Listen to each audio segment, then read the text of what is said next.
Hi everyone, मेरा नाम है मेघ गौतम। और जिन भी लोगों को एस्ट्रोलॉजी में इंटरेस्ट है उनके लिए वीडियो बहुत ही फ़ायदेमंद होने वाली है।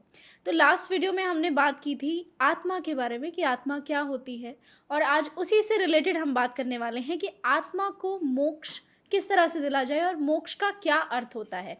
तो लास्ट एपिसोड में हमने बुलाया था डॉक्टर खुशी सावरकर को, और आज वही हमारे साथ जुड़ने वाली हैं। उनके बारे में मैं आपको बताना चाहूँगी कि वो एस्ट्रोलॉजी में 6 साल से काम कर रही हैं। साथ ही साथ वो टैरो कार्ड रीडर हैं, न्यूमरोलॉजिस्ट हैं, वास्तु कंसल्टेंट हैं, लामा फेरा हैं और हीलिंग मास्टर हैं।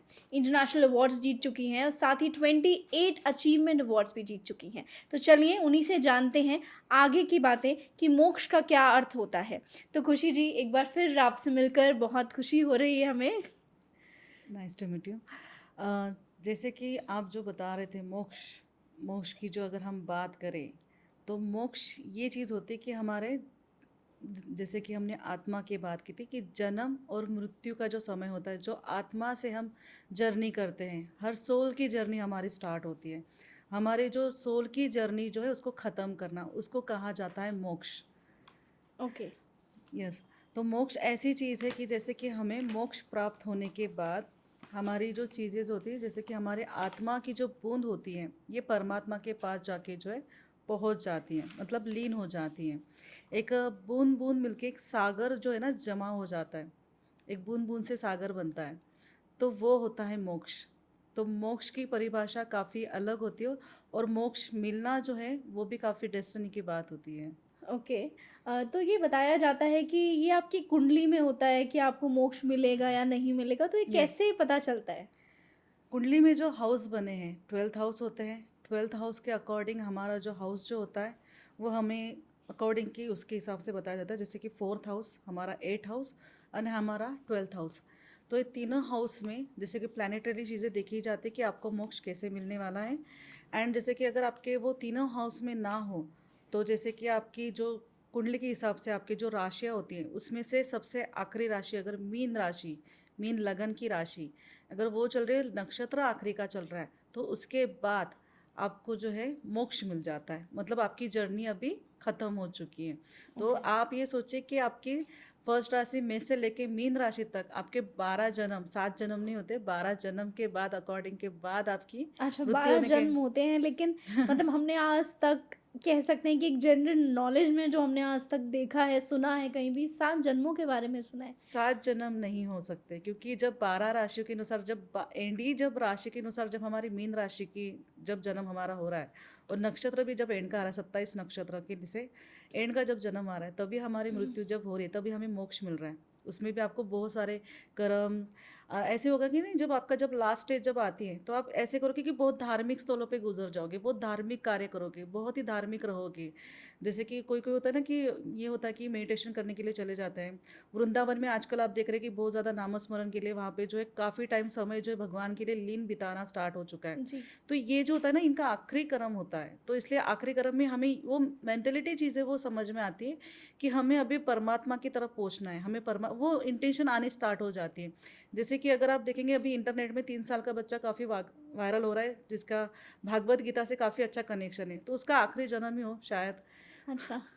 तो इसलिए वो अभी से बेसिकली वो जो स्टार्ट कर रहा है कि अभी से जैसे कि मेडिटेशन करना, जैसे कि भगवत गीता पढ़ना 3 साल की उम्र से। 3 साल की उम्र से, तो धार्मिक स्थलों पे अपने आप जो है चला जाता है। तो तभी जाके जब आप जितनी ज़्यादा धार्मिक चीज़ों से जुड़ोगे, पुण्य पाप मोक्ष बहुत सारी चीज़ें आप जानने की कोशिश करोगे। जैसे कि भगवान को क्या पसंद है, भगवान को क्या नहीं पसंद है, भगवान को भोग कैसे लगाया जाता है, भगवान को कैसे कपड़े पसंद है, कब भगवान कैसे रहते थे, भगवान को क्या लगाना अच्छा लगता है।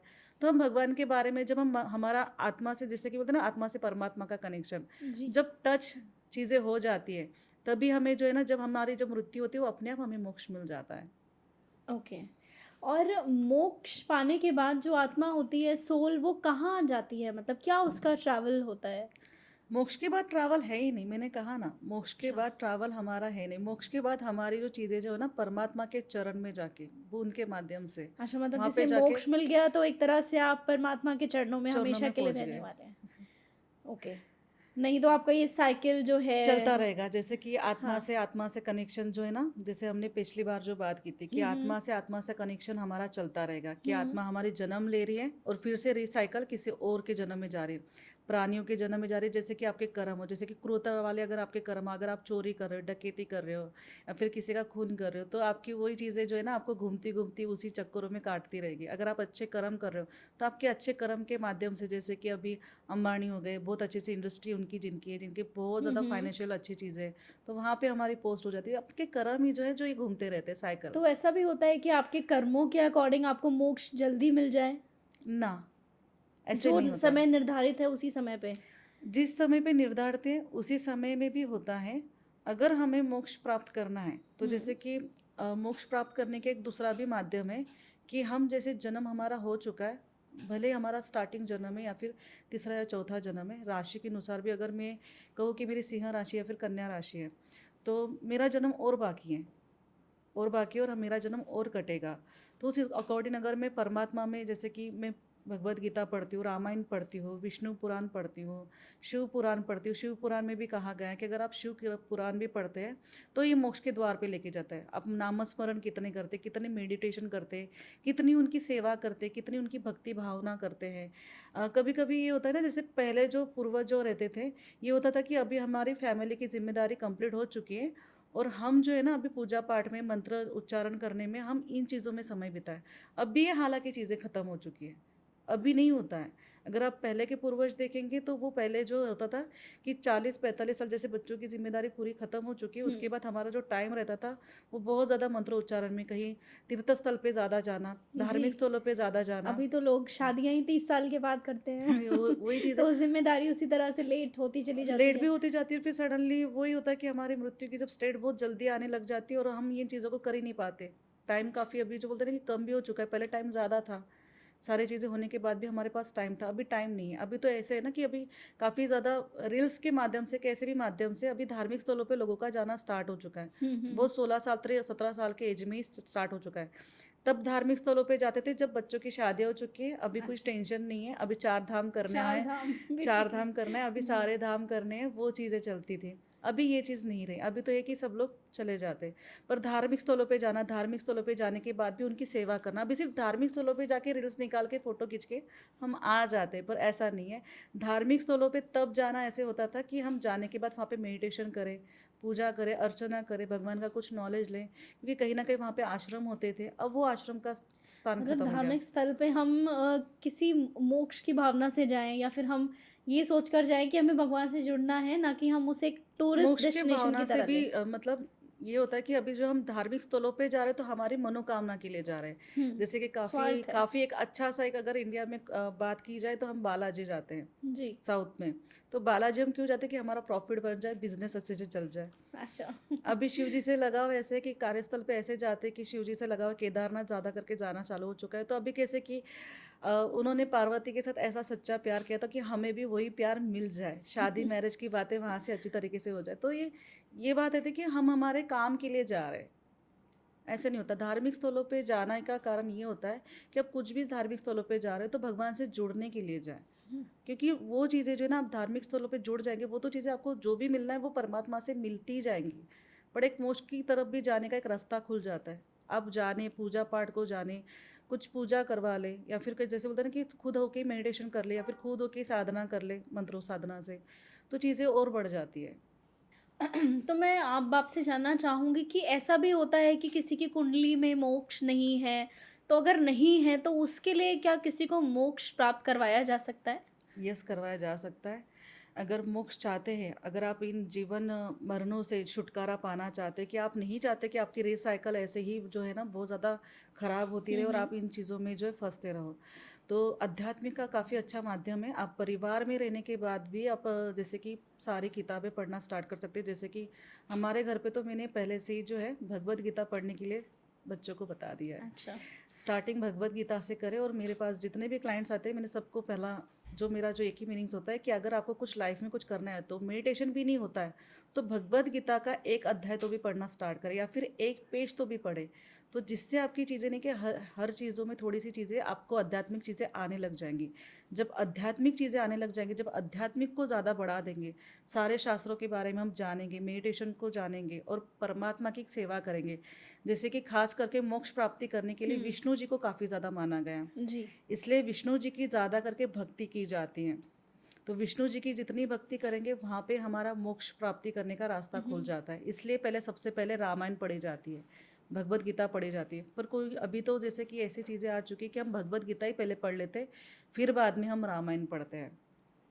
तो जैसा कि आपने बताया कि भगवत गीता का कम से कम एक पाठ जो है हर डेली व्यक्ति को करना डेली चाहिए, करना चाहिए। डेली करना तो चाहिए। थोड़ा-सा मैं चाहूँगी कि आप बता दें हमारे व्यूअर्स के लिए कि क्या समय उसके लिए सही होता है और किस माइंडसेट से आपको जाना चाहिए और पढ़ना चाहिए, तो उसके बारे में थोड़ा-सा इन्फॉर्मेशन आप हमारे व्यूअर्स को दीजिए। भगवत गीता पढ़नी हो, जैसे कि अगर आप स्टार्ट भी कर दो तो आप सुबह उठ के मॉर्निंग टाइम पे उठ के फ्रेश होके हुँ, सूर्य देवता को जल चढ़ा के हुँ, आप पूजा स्थल में सिर्फ घी का दिया लगा के आप भगवत गीता पढ़ना स्टार्ट कर सकते हो। नॉर्मल सा मतलब परिभाषा है, आप ज़्यादा करके कुछ और ना करें। अगर कुछ ज़्यादा चीज़ें अगर हम बता देते तो हमारा कैसे कि वो चीज़ों करने में ही टाइम चला जाता है, समय चला जाता है। जी, और मूड ऐसा होता है कि हमें करने की इच्छा ही नहीं होती। अगर सुबह ना हो, बहुत मुश्किल से सुबह उठना ना हो, कुछ कारणवश, अभी तो लाइफ़स्टाइल ऐसी हो चुकी है कि रात को हम बहुत ज़्यादा टाइम तक 12-1 बजे तक सोने लग गए हैं और काफ़ी ज़्यादा वर्क होता है। जी। तो हम जैसे मॉर्निंग को ना कर सके तो शाम के टाइम पे जब हम थके हारे भी घर पे जाते हैं, तो रात का भी समय जैसे काफ़ी कि कुछ अच्छा लोग है। ऑफ़िस से हाँ, वापस आते हैं, वो तो शाम की जिस शाम समय को। पूजा करते हैं, यस। उस समय तक हम कर सकते हैं। कर सकते हैं, नहा धो के बस बॉडी पर के ऊपर से सिर्फ पानी ले लिया, स्नान जी, करके घी का दिया लगा के आप बैठ सकते हैं। आप एक अध्याय डेली पढ़ सकते हैं और एक अध्याय पढ़ने के बाद आपकी जो भी मन की जो इच्छा है वो आपने कंटिन्यूसली बोलनी है। एक मन की इच्छा आपने डेली बोलनी है। अच्छा। ये आपका पाठ पाठ पूरा। पढ़ने के बाद। हाँ, पाठ पढ़ने के बाद आपका पूरा भगवत गीता का जो सार है, अगर आप डेली पढ़ते हैं तो आपसे 3 से 3.5 मंथ में आपका भगवत गीता की पूरी पाठ जो खत्म हो जाती है, अच्छा। बहुत जल्दी। और ये 3 साढ़े 3 मंथ में आपको भगवत गीता पढ़ने के साथ साथ आपको आप में आपके लाइफ में बहुत ज़्यादा चेंजेस भी आएंगे। आप पॉजिटिविटी फ़ील पॉजिटिविटी ज़्यादा डेफ़िनेटली आएंगी, करेंगे। आप परेशानियाँ कितनी भी हो, कितनी भी परेशानियाँ, आप उसको बहुत इजी तरीके से सॉल्व एंड आई करने थिंक लग ये जाएंगे। हमारे सोल के लिए भी बहुत अच्छा रहने वाला काफ़ी है। अच्छा, मतलब हमारी सोल तो वैसे भी ये बातें सुन के शांति हो जाती है। जी। बहुत मतलब एक रिलैक्स फील होता है हुँ, हुँ। कि हमें लगता है कि हमने क्या चीज़ कर ली और एकदम से चीज़ें सडनली भी बदल कैसे जा रही है। जो चीज़ें नहीं होने वाली थी वो भी चीज़ें हो जाती है। ओके। तो हम ये बात कर रहे थे कि कुंडली में अगर आपके मोक्ष ना हो तो किस तरह से उसे प्राप्त किया जा सकता है? कुंडली में अगर चीज़ें ना हो तो जिसको मोक्ष प्राप्त करना जो है, जो आध्यात्मिक के माध्यम से ही है। मेडिटेशन ज़्यादा बढ़ा दो, मेडिटेशन करो। ज़्यादा मेडिटेशन नहीं कर सकते तो किताबें ही पढ़ते रहो, जितने भी ग्रंथ है उसको पढ़ते रहो। फिर बाद में एक टाइम आएगा कि आप खुद ही जो उनकी सेवा करने लग जाओगे। जैसे कि आप बहुत ज़्यादा अगर अभी देख रहे हैं तो कृष्ण जी की काफ़ी ज़्यादा सेवा कर रहे हैं, उनको नहलाना, उनके कपड़े को पहनाना, जी। उनको भोग लगाना, उनका श्रृंगार करना। तो वो चीज़ आजकल ज़्यादा करके ये हो रही है, परंपरा में ज़्यादा आ रही है। तो वो क्यों आ रही है?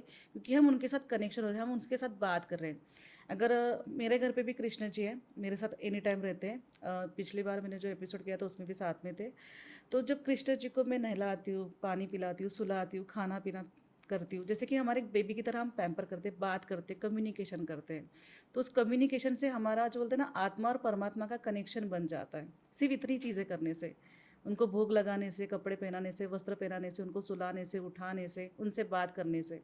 तो हमें ज़रूरत ही नहीं पड़ती कि हम किसी से बात करें या फिर हमारी मन की इच्छा है जो है ना हम बताएं, और साथ ही नियमित तौर पे हम चीज़ें करने लगते हैं करने क्योंकि लग जाते हैं। अपने लिए बेशक हम लापरवाही कर हम्म, जाते हैं, लेकिन अगर हम किसी का ख़्याल रख रहे हैं, तो उनके लिए हम हर चीज़ सही वक़्त पर करते कर हैं। लेते हैं। जैसे कि अगर देखा जाए तो एक माँ अपने बच्चे की परवरिश करती है, सुबह से उठ के खाना बनाना, उसको तैयार कर देना, उसको अच्छे से रखना, उसको क्या चीज़ चाहिए उसकी केयरिंग करना। अभी घर पे किसके भी बहुत ज़्यादा पेट दिखते, उसकी भी खाने पीने की चिंता करना, क्योंकि वो जी।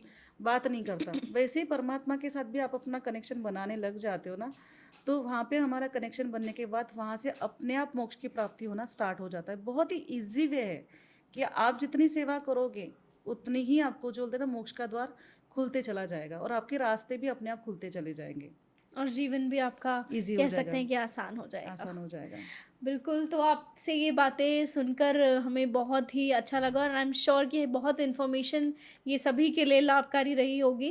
तो खुशी जी, इस एपिसोड को एंड करने से पहले हम आपसे डेफ़िनेटली टिप्स लेना चाहेंगे यस। हमारी ऑडियंस के लिए। मोक्ष प्राप्ति जिनको भी करना है, जिन्हें भी चाहते हैं कि मोक्ष प्राप्ति हो जाए, तो सबसे पहले कि आप अपने आप के गुस्से, सबसे पहले ईगो और किसी की जो बोलते हैं ना कि हम बहुत ज़्यादा बुराई करते हैं, तो ये सारी चीज़ों को पहली बात तो ये छोड़ना होता है, बहुत मुश्किल चीज़ें हैं। और दूसरी चीज़ है कि ये है कि परमात्मा में लीन होना स्टार्ट करना आप स्टार्ट कर सकते हैं, जिसकी भी आप मतलब शक्ति भावना से आप स्टार्ट करते हैं। पर अभी जैसे मैं कहूँगी रिसेंटली ये चीज़ें आ रही कि हम जो सदगुरु होते हैं, वो गुरु जो होते हैं जो धरती पर आ चुके, लॉट ऑफ बुद्धा भी हो गए और जैसे कि साईं बाबा हो गए, गजानन हो गए, बहुत सारे अभी जो माध्यम जो नीचे जो आ चुके हैं, तो इनकी भक्ति ना करके ये गुरु हो गए, ये गुरु का स्टेज लेवल अलग है। परमात्मा ये चीज़ होती है कि यूनिवर्स, जैसे भगवान भगवान हो गए हमारे, शंकर भगवान हो गए, हनुमान जी हो गए, विष्णु जी हो गए, माता हो गई हमारी, लक्ष्मी जी हो गई, हम इनकी सेवा ज़्यादा करें। आपको जो भी आपका मन करता है कि जैसे कि मैं लक्ष्मी को मानती हूँ तो मैं लक्ष्मी की सेवा करूँगी, मुझे शंकर जी पसंद है तो मैं शंकर की सेवा करूँगी। आप जिनकी भक्ति भावना से अच्छी खासी सेवा करते हैं, जैसे कि हम कृष्ण की करते हैं, उनकी किताबें पढ़ते हैं, उनके ग्रंथ पढ़ते हैं, तो हमें अपने आप मोक्ष मिलने लग जाता है।